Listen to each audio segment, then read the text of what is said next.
빛이 어둠과 함께 할 수 없고 진리가 불의와 함께 할 수 없으며 참이 거짓과 함께 할 수 없기 때문에 이 분쟁은 계속되는 분쟁입니다. 있을 수밖에 없는 분쟁입니다. 그리하여 결국 이 분쟁의 끝이 어떻게 됩니까? 이 많은 유대인들이 우리 구주 예수님을 십자가에 못 박아 죽이는 것으로 이 분쟁이 끝났습니다.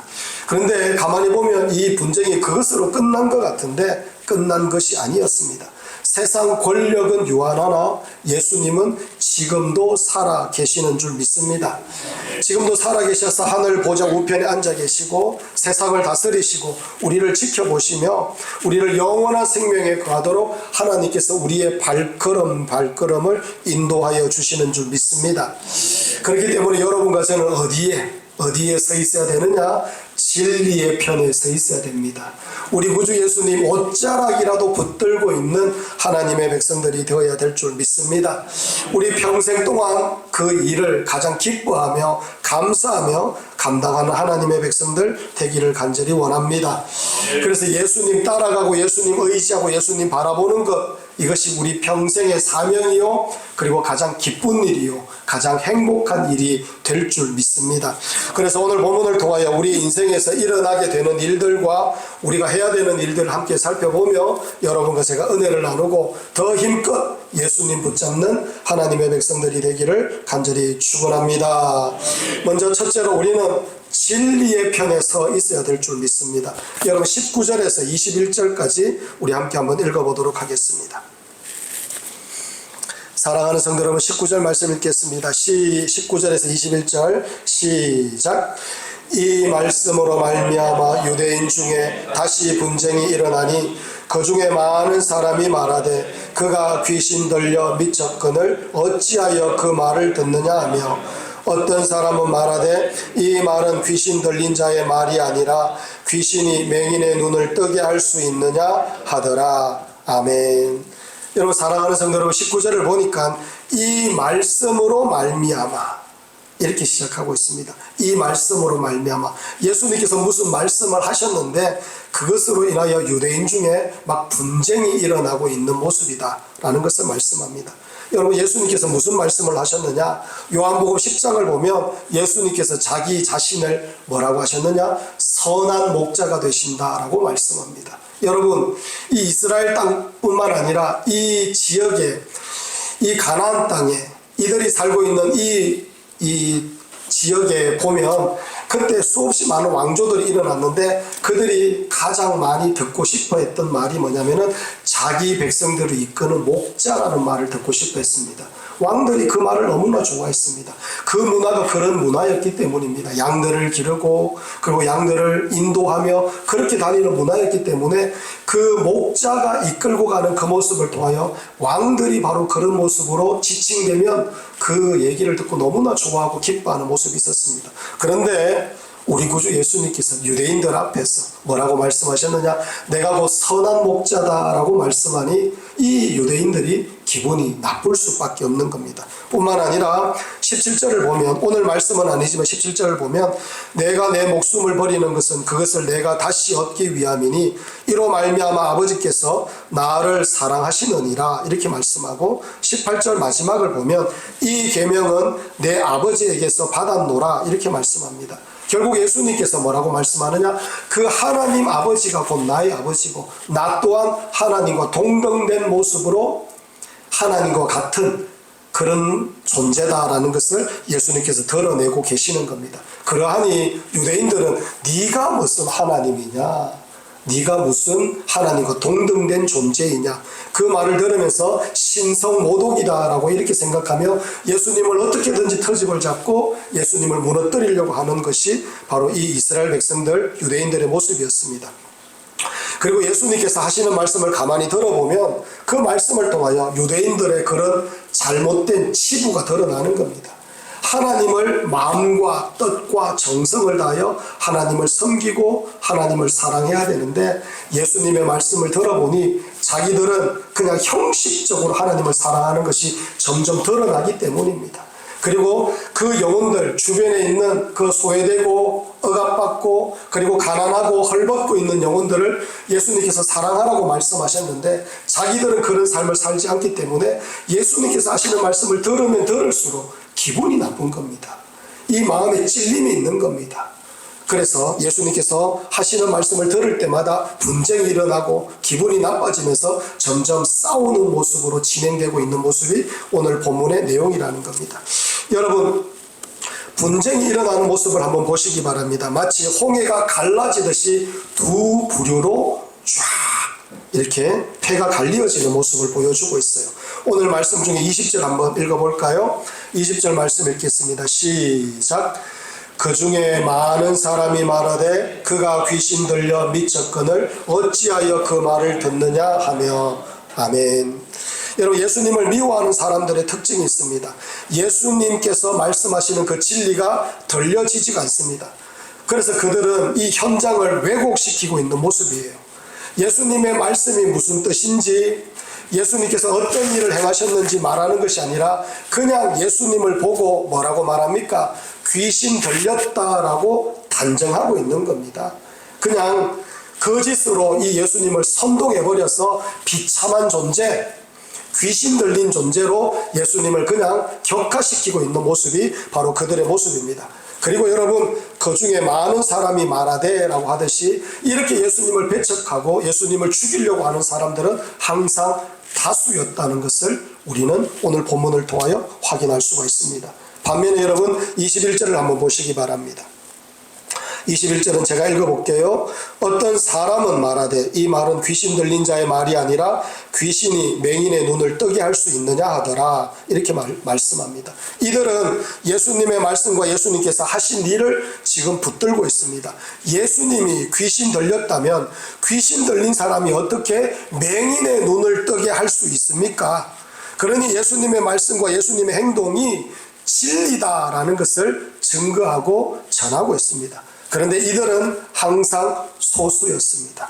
여러분, 20절 보면 그 중에 많은 사람들이 라고 말하고 21절 보면 어떤 사람은, 그 많고 많은 사람들 중에 서너 명, 한두 명, 이런 어떤 사람들은 진리를 말하지만은 대부분의 사람들은 예수님을 모함하고 책잡고 그리고 예수님을 죽이려고 마음을 먹고 있는 그런 사람들이었다라는 것을 말씀합니다. 사랑하는 성도 여러분, 우리가 항상 어디에서 있어야 되느냐? 우리는 본 것을 말하는 자를 넘어서 보고 믿는 것을 말하는 하나님의 백성들인 줄 믿습니다. 할렐루야. 여러분, 우리는 예수님께로부터 들었는 것을 말할 뿐만 아니라 듣고 믿었는 것을 고백하고 말하는 하나님의 백성들인 줄 믿습니다. 그런 자들이 진리의 편에 서는 자들입니다.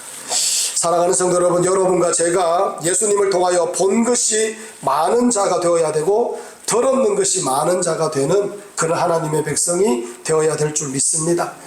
여러분, 할 말을 가지고 있는 사람들이 되어야 됩니다. 그리스도인들이란 세상에 나가서 하나님께로부터 받은 은혜, 하나님의 사랑, 하나님께서 내 발걸음을 인도해 주신 그 놀라운 은혜를 직접적으로 증거할 수 있고 증언할 수 있고 드러낼 수 있는 사람들이 바로 예수 그리스도를 믿는 사람들의 모습입니다. 우리는 여러분 누구를 증거하는 사람들이냐? 예수 믿는 것을 증거하고 드러내는 하나님의 백성이라는 겁니다. 여러분, 그리고 우리가 종국적으로 하나님을 믿고 하나님을 따라와서 하나님을 의지하며 따라왔던 그런 삶들이 우리 삶 가운데 충만할 때 마지막 심판대 앞에서 우리가 누구를 드러냅니까? 우리 구주 예수님께서 나를 붙잡아 주셔서 여기까지 올 수 있었습니다라고 주님을 드러내고 주님을 기뻐하고 주님을 찬양하는 하나님의 백성들이 될 수가 있는 겁니다. 할렐루야. 그렇기 때문에 우리는 예수님을 만난 경험이 많아야 되고 받았는 은혜가 많아야 되고 들었는 말씀이 많은 그런 하나님의 백성들이 되어야 될 줄 믿습니다. 사랑하는 성도 여러분, 기독교 역사를 보면 기독교는 세상에서 단 한 번도 환영을 받아본 적이 없습니다. 여러분, 우리나라 오늘 우리 장로님이 기도하셨는데 참 자유 대한민국에서 이런 얘기를 하시면서 그렇게 기도를 하셨는데, 여러분 지금 이때보다도 더 예수님을 잘 믿기 좋은 환경은 없었습니다. 정말로 우리가 살고 있는 이때가 가장 예수님을 잘 믿을 수 있는 그런 환경입니다. 지금 항상 진리를 말하기 때문에 예수 믿는 사람들은 박해의 대상이었습니다. 그리고 그리스도인들은 박해를 피해서 신앙의 자유를 위하여 다른 나라로 도망가기도 하고 다른 대륙으로까지 넘어가며 나그네처럼 떠돌던 사람들이 예수 믿는 사람들의 모습이었어요. 또는 떠날 수 없는 사람들은 깊은 굴 속으로 들어가서 신앙의 절개를 지키면서 죽어갔던 사람들이 얼마나 많은지 모릅니다. 그것도 아니면 기꺼이 순교하는 것으로 자신의 삶을 기쁘시게, 하나님을 기쁘시게 하며 자신의 삶을 드렸던 사람들이 바로 예수 믿는 사람들의 모습이었습니다. 여러분, 왜 그렇게 살 수밖에 없느냐면은 우리들의 심령 속에 진리가 있기 때문입니다. 예수님이 어떤 분인지 우리 심령 속에 임했고, 예수님께서 나에게 무슨 일을 해 주셨으며 우리 가정에 어떤 은혜를 주셨고 내 발걸음을 어떻게 붙잡아 주셨는지 우리는 생생하게 알고 있기 때문에, 그 예수님이 진리인 걸 알기 때문에, 그 예수님이 하나님이신 걸 알기 때문에, 그 예수님이 십자가에 나의 죄를 지시고 죽으셨다가 사흘 만에 부활하셔서 나에게 영원한 생명을 주셨다는 걸 믿고 알기 때문에 주 예수 그리스도를 믿고 따를 수밖에 없는 존재가 바로 우리들의 모습이라는 겁니다. 할렐루야. 사랑하는 성도 여러분, 이 시대에도 예수님은 곧 길이요 진리요 생명이시는 이 진리가 여전히 분쟁의 이유가 됩니다. 여러분, 예수님을 대적하는 다수가 있고 예수님을 믿고 따르는 그런 소수가 있습니다. 그러나 예수님을 믿고 따르는 그 소수는 소수가 절대로 아닙니다. 그 뒤에 누가 계시느냐? 거룩하신, 우리를 지으신, 온 세상을 다스리신, 온 우주 만물을 다스리고 계시는 우리 하나님께서 우리를 지켜주시고 붙잡아주고 계십니다. 우리는 비록 소수지만 거룩하신 하나님께서 우리를 지켜주시고 붙잡아주고 계시기 때문에 우리는 절대로 소수가 아닙니다. 그렇기 때문에 주눅들 필요가 없는 겁니다. 할렐루야. 저는 믿습니다. 그리고 성경이 우리에게 가르쳐 주십니다. 세상은 숫자로 변하지 않습니다. 여러분, 믿으셔야 돼요. 숫자로 안 변합니다. 우리 여러분 100만 200만 우리 하나님 앞에 예배를 드렸는데 그런 숫자로 변하는 게 아니에요. 그것보다 더 중요한 거 있습니다.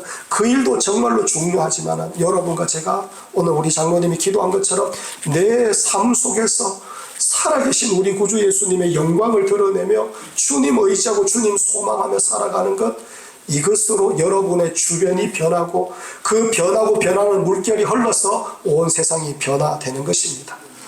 숫자로 변하는 것이 아니라 여러분과 제가 변해야 변화가 될 줄 믿습니다. 사도행전을 보십시오. 예수님께서 십자가에 못 박혀 죽고 나서 모든 것이 끝난 것 같았습니다. 제자들은 도망을 치고 없습니다. 어떤 제자들은 막 의심하기 시작합니다.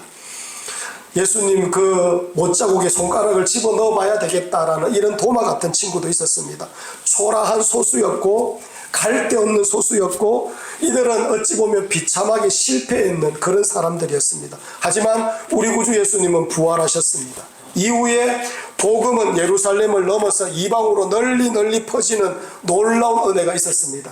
그때 사도들이 뭐라고 고백했느냐면은 우리는 보고 들은 것을 말하지 않을 수가 없다. 얼마나 멋진 고백입니까? 우리 예수님께서 우리 앞에서 행하신 그 모든 것 진리였다. 우리 예수님께서 우리에게 말씀하여 주신 그 모든 말씀 진리였다. 그 보고 들은 것을 어떻게 말하지 않을 수가 있습니까? 우리는 우리 주님을 우리는 증거해야 되고 그 말씀을 증거하며 전파하는 그런 하나님의 백성이 될 수밖에 없습니다. 그 고백으로 이 사도들이 복음을 전파하며 살았다는 겁니다. 할렐루야. 여러분, 아무리 세상이 막는다 하여도, 다수가 막고 핍박한다 하여도, 우리를 감옥에 가둔다 하여도, 죽인다 하더라도 복음은 멈추지 않습니다. 예수 그리스도라는 그 영광된 이름은 온 세상 영원토록 널리 퍼지게 되어 있습니다. 할렐루야. 그러니 여러분과 저는 어디에 서 있어야 되겠습니까? 우리 구주 예수님 편에 서 있는 하나님의 백성들이 되어야 될 줄 믿습니다. 이 은혜가 여러분과 저의 은혜가 되기를 간절히 축원합니다. 둘째로 우리는 예수님의 말씀을 더 들어야 됩니다. 여러분, 22절에서 26절을 함께 한번 보도록 하겠습니다. 22절에서 26절 말씀 보겠습니다. 다 함께 읽습니다. 시작. 예루살렘의 수전절이 이르니 때는 겨울이라 예수께서 성전 안 솔로몬 행각에서 거니시니 유대인들이 애워싸고 이르되 당신이 언제까지나 우리 마음을 의욕하게 하려 하나이까 그리스도이면 밝히 말씀하소서 하니 예수께서 대답하시되 내가 너희에게 말하였으되 믿지 아니하는도다. 내가 내 아버지의 이름으로 행하는 일들이 나를 증거하는 것이거늘 너희가 내 양이 아니므로 믿지 아니하는도다. 아멘. 여러분 22절을 보면 예루살렘의 수전절이 이르니 때는 겨울이라 그 시기를 정확하게 말씀하고 있습니다.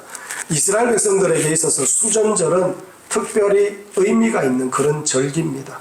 시리아 지역을 다스리고 있는 안티오쿠스 에피파네스라는 그런 왕이 있었습니다. 이 사람이 이 이스라엘을 지배하기 시작했습니다. 그때 유대인들을 핍박했습니다. 어떻게 핍박했느냐? 그는 먼저 성전에서 하나님을 경배하며 하나님께 제사 드리는 일체의 예비 행위를 금지시켰어요. 하나님 앞에 예배드리는 걸 모두 다 금지시키고 그 대신에 그리스 신들에게 제사를 드리고 예배하라. 그렇게 모든 예배드리는 제도를 바꾸어 버린 사람이 바로 이 사람입니다. 여러분 그 정도 되면 이 유대인들이 어떤 사람들입니까? 하나님을 경배하는 것을 가장 기쁘게 여기고 그거 하나 붙들고 있는 자존심이 센 그런 민족인데 하나님 경배하는 걸 다 금지시켜 버렸으니까 얼마나 마음에 분노가 있었겠습니까? 뿐만 아니라 유대인들이 가장 부정하게 여기는 그 돼지를 잡아가지고 제물로 하나님 제단에 올려놓고 그곳에서 예배를 드리도록 종용했던 사람이 바로 안티오쿠스 에피파네스라는 그런 사람이었습니다. 이로 인하여 유대인들이 들고 일어났습니다. 치욕스럽고 모욕적인 일을 당했다라고 하며 전쟁까지 불사하며 그들을 몰아내고 나서 다시 성전을 회복하고 나서 하나님께서 여기까지 우리를 도우셨노라 라고 하며 고백하며 성전 회복했다라는 그렇게 기념을 하면서 하나님 앞에 드렸던 절기가 바로 수전절입니다. 예배가 회복되었고 성전이 회복되었습니다. 하나님 감사합니다 라고 하며 하나님 앞에 경배를 드렸던 그런 절기가 바로 수전절입니다. 그런데 이 수전절 때 어떤 일이 일어났는지 여러분 24절 한번 보시기 바랍니다. 24절 우리 다 함께 한번 읽어볼까요? 다 함께 읽겠습니다. 시작. 유대인들이 애워싸고 이르되 당신이 언제까지나 우리 마음을 의욕하게 하려 하나이까 그리스도이면 밝히 말씀하소서 하니. 아멘. 여러분 유대인들이 예수님을 어떻게 하고 있어요? 애워쌌다라고 말합니다. 유대인들이 애워싸고 이렇게 되어 있죠. 적개심을 가지고 악감정을 가지고 어떻게든지 치부를 덜추어내고 어떻게든지 잘못된 것을 꼬투리 잡아서 예수님을 모멸시키기 위하여 예수님을 바보 만들기 위하여 이들은 예수님을 겁박하고 있는 그런 모습이었습니다. 당신이 언제까지나 우리 마음을 의욕하게 하려 하나이까 그리스도이면 밝히 말씀하소서라고 이렇게 말하고 있는 유대인들의 모습입니다. 사랑하는 성도 여러분, 거룩한 성전에서 성전이 회복되었다라고 기뻐하는 절기, 그런 절기에 성전 되시는 예수님을 죽이려고 모함하고 있는 유대인들의 모습을 보여주고 있습니다. 예수님을 책잡아서 죽이려고 하는 이유가 뭐냐? 25절과 26절에서 말씀합니다. 내가 너희에게 말하였으되 믿지 아니하는도다. 내가 내 아버지의 이름으로 행하는 일들이 나를 증거하는 것이거늘 너희가 내 양이 아니므로 믿지 아니하는도다. 이렇게 말합니다. 예수님께서 두 번이나 이 유대인들에게 뭐라고 말하냐? 너희들이 믿지 않기 때문이다 라고 말씀하고 있어요. 내가 증거한 말씀, 내가 직접 몸으로 보여주며 했던 말씀을 너희들이 듣고도 내 양이 아니므로 너희들은 믿지 않는다. 그렇게 지금 증거하고 있는 겁니다. 사랑하는 성도 여러분, 이 대목을 보면서 여러분과 저는 참 감사해야 될 줄 믿습니다. 어떤 사람은 아무리 들으려고 해도 들려지지가 않아요. 아무리 믿으려고 해도 믿어지지 않는다는 것을 주님께서 말씀합니다.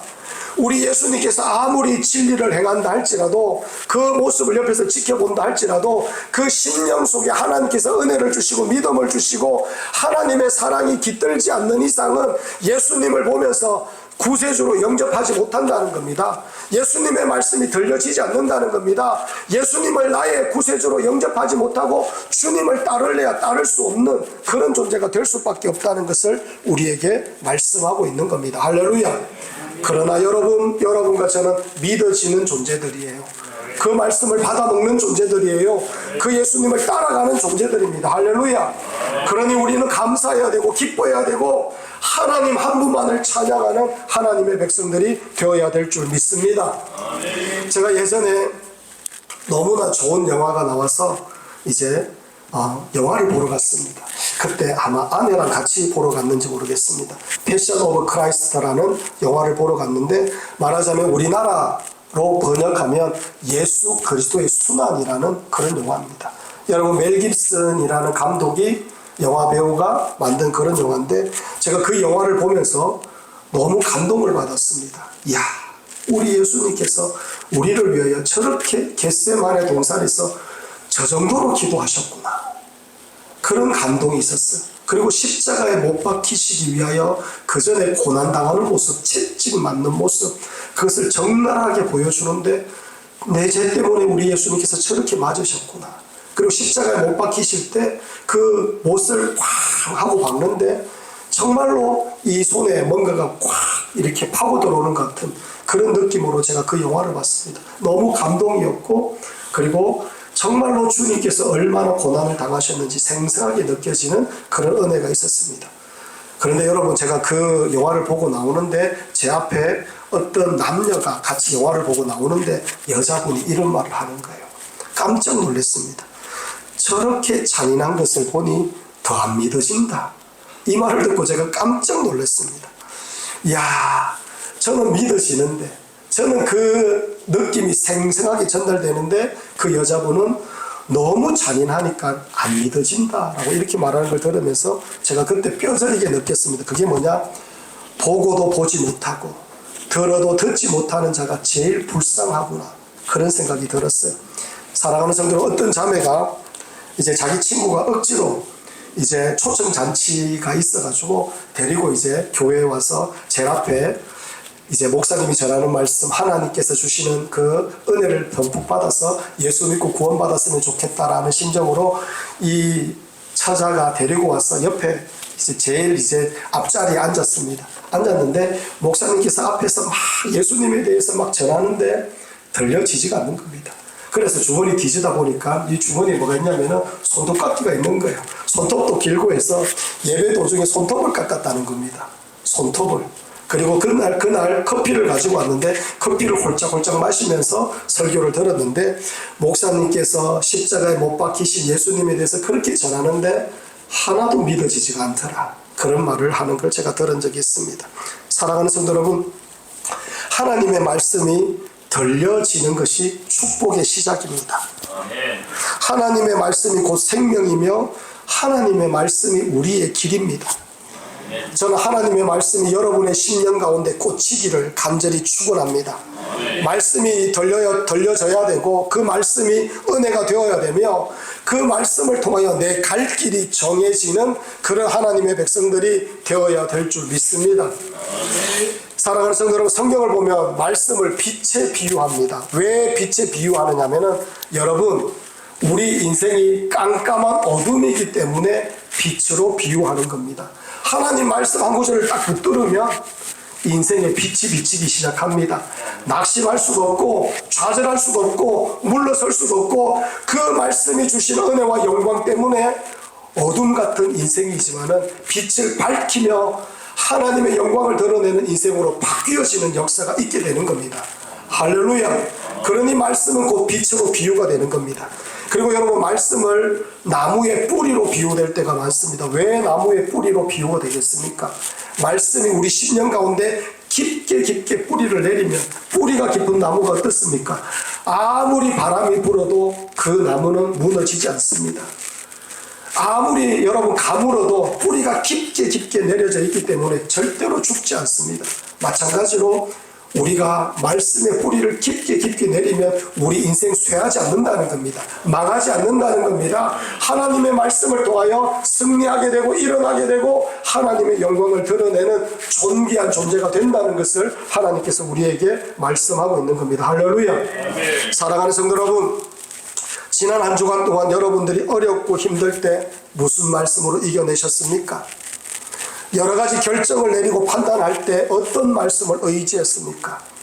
여러분과 저는 우리 구주 예수님의 양입니다. 선한 목자를 따라가면서 우리 예수님께서 주시는 그런 양의 풀을 우리는 먹고 마시는 그런 하나님의 백성들이 되어야 될 줄 믿습니다. 말씀을 붙들고 말씀을 의지하며 승리하는 하나님의 백성들이 되어야 될 줄 믿습니다. 우리 예수님께서 말씀하셨어요. 사람은 떡으로만 사는 것이 아니요 하나님의 입으로부터 나오는 말씀으로 살아야 된다. 여러분과 저는 하나님의 말씀으로 살아가는 존재들입니다. 그 말씀을 붙들면 승리가 있고 영광이 있고 자손 대대로 은혜가 있습니다. 여러분과 제가 말씀을 힘껏 붙들고 나아가는 하나님의 백성들이 되기를 간절히 축원합니다. 더불어 인생에 바람이 불 때는 말씀을 들어야 됩니다. 눈보라 칠 때 말씀을 들어야 됩니다. 여러분 큰 구덩이에 빠졌을 때 말씀 들어야 됩니다. 말씀이 여러분을 살립니다. 왜? 말씀은 빛이기 때문입니다. 여러분과 제가 말씀 사모하는 하나님의 백성들이 되기를 간절히 축원합니다. 특별히 여러분 예배에 올라와서 오죽지 않은 저의 모습이지만 우리 목사님 말씀 전할 때 하나님 그 말씀이 사람의 말로 지나가는 말씀이 아니라 내 심령 골수에 뿌리 깊게 이 심령 골수에 깊게 깊게 박히는 하나님의 말씀이 되어서 평생토록 요동치 않는 그 말씀 붙들고 힘껏 나아가는 저의 영혼이 되게 하여 주옵소서. 여러분 간절히 기도하셔야 됩니다. 기도하고 말씀을 받을 때 여러분 심령 가운데 하나님의 말씀이 임하며 하나님 말씀이 임할 때 우리는 흔들리지 않는 삶을 살게 되는 겁니다. 이 놀라운 은혜가 여러분과 저의 은혜가 되기를 간절히 축원합니다. 세 번째로 주님의 손을 붙잡아야 됩니다. 여러분 28절에서 30절 우리 함께 한번 읽어보도록 하겠습니다. 28절에서 30절 말씀 읽겠습니다. 시작. 내가 그들에게 영생을 주노니 영원히 멸망하지 아니할 것이요 또 그들을 내 손에서 빼앗을 자가 없느니라. 그들을 주신 내 아버지는 만물보다 크심에 아무도 아버지 손에서 빼앗을 수 없느니라. 나와 아버지는 하나이니라 하신대. 아멘. 여러분 28절을 보면 우리에게 정말 위로가 되는 말씀이 있습니다. 내가 그들에게 영생을 주노니 영원히 멸망하지 아니할 것이요 또 그들을 내 손에서 빼앗을 자가 없느니라. 예수님께서 영생을 주신다라고 말씀합니다. 여러분 논쟁 중에 다른 사람이 겁박하고 있는 그런 상황인데 예수님께서 뭐라고 말씀하느냐? 나는 내 양들에게 영생을 줄 것이다. 와, 얼마나 대단한 선언을 하고 계십니까? 보란듯이 선언하고 계십니다. 그리고 영원히 멸망하지 아니할 것이다. 그렇게 말씀합니다. 그리고 내 손에서 빼앗을 자가 없다. 아무도 내 손에서 내 귀한 양떼들, 내 사랑하는 누구, 내 사랑하는 수연이 절대로 빼앗을 수가 없다. 라고 우리 주님께서 말씀합니다. 여러분 이 정도만 되어도 누가 건드리겠습니까? 그런데 예수님께서는 한마디 더 해주십니다. 그 한마디가 29절인데 한번 읽어볼까요? 다 함께 읽겠습니다. 29절 말씀 읽겠습니다. 시작. 그들을 주신 내 아버지는 만물보다 크심에 아무도 아버지 손에서 빼앗을 수 없느니라. 아멘. 우리가 예수님 손에 있는 양이기도 하지만은 하나님 손에도 있다고 우리 주님께서 말씀합니다. 예수님 손에 있는 우리들의 존재도 절대로 세상 그 누구도 빼앗을 수 없는데 하나님 손에까지 우리가 있게 되니 그 누가 우리를 함부로 하며 빼앗을 수가 있겠습니까? 그게 바로 예수님께서 우리에게 하시는 말씀입니다. 사랑하는 성도 여러분, 이 세상에서 제일 안전한 품 안이 누구 품 안이냐? 우리 구주 예수님의 품 안인 줄 믿습니다. 그래서 이 놀라운 사랑을 깨달았던 사도 바울이 이렇게 고백합니다. 그런즉 이 일에 대하여 우리가 무슨 말 하리요? 만일 하나님이 우리를 위하시면 누가 우리를 대적하리요? 자기 아들을 아끼지 아니하시고 우리 모든 사람을 위하여 내주시니가 어찌 그 아들과 함께 모든 것을 우리에게 주시지 아니하겠느냐. 누가 능히 하나님께서 택하신 자들을 고발하리요. 의롭다 하신 이는 하나님이시니 누가 정죄하리요. 죽으실 뿐 아니라 다시 살아나신 이는 그리스도 예수시니 그는 하나님 우편에 계신 자여 우리를 위하여 간구하시는 자시니라. 누가 우리를 그리스도의 사랑에서 끊으리요. 환난이나 곤고나 박해나 기근이나 적신이나 위험이나 칼이랴. 기록된 바 우리가 종일 주를 위하여 죽임을 당하게 되며 토살당할 양같이 여김을 받았나이다 함과 같으니라. 그러나 이 모든 일에 우리를 사랑하시는 이로 말미암아 우리가 넉넉히 이기느니라. 내가 확신하노니 사망이나 생명이나 천사들이나 권세자들이나 현재일이나 장래일이나 능력이나 높음이나 깊음이나 다른 어떤 피조물이라도 우리를 우리 주 그리스도 예수 안에 있는 하나님의 사랑에서 끊을 수 없으리라. 아멘. 우리 하나님께서 이렇게 우리를 사랑하고 계시니 절대로 우리를 놓치지 아니하십니다. 절대로 그 사랑은 끊어지지 않는 사랑이다 라고 사도 바울은 힘주어 외쳤습니다. 사랑하는 성도 여러분, 우리 하나님께서 여러분과 저와 함께하고 계십니다. 할렐루야. 아멘. 하나님께서 여러분과 함께하고 계십니다. 아멘. 그러니 여러분 두려워하지 마시기 바랍니다. 아멘. 미래에 대하여 두려워하지 마시기 바랍니다. 아멘. 자녀의 앞날을 두고 두려워하지 마시기 바랍니다. 아멘. 건강에 대해서 두려워하지 마시기 바랍니다. 아멘. 경제적인 어려움이 올까 두려워하지 마시기 바랍니다. 아멘. 아무도 아버지의 손에서 빼앗을 자가 없다라고 말씀하셨습니다. 사랑하는 성도 여러분, 그러하니 하나님의 손을 더 붙잡고 하나님 앞에 더 예배하고 하나님 앞에 더 영광 올려드리고 하나님을 더 기뻐하며 하나님 앞에 더 찬송과 영광을 올려드리는 그런 하나님의 백성들이 되기를 간절히 원합니다. 여러분, 오늘 본문을 보십시오. 많은 사람들이 예수님을 애워싸고 있습니다. 그때 예수님께서 무엇을 하느냐면 자신이 어떤 분이신지 드러냅니다. 그리고 결코 우리를 빼앗기지 않을 것이라고 하시는 말씀을 주십니다. 여러분, 이게 우리 구주 예수님의 마음입니다. 절대로 어떤 일이 있어도 내가 십자가에 죽어도 그리고 그 무슨 일이 있다 할지라도 절대로 내 양은 내가 빼앗기지 않을 것이다 라고 우리 주님께서 못 박으시며 우리에게 말씀하고 있습니다. 사랑하는 성도 여러분, 우리 하나님께서 여러분과 저와 함께하고 계십니다. 영원토록 지켜주실 겁니다. 이 놀라운 은혜를 확신하며 하나님 더 힘껏 의지하고 붙잡는 하나님의 백성들이 되기를 간절히 축원합니다.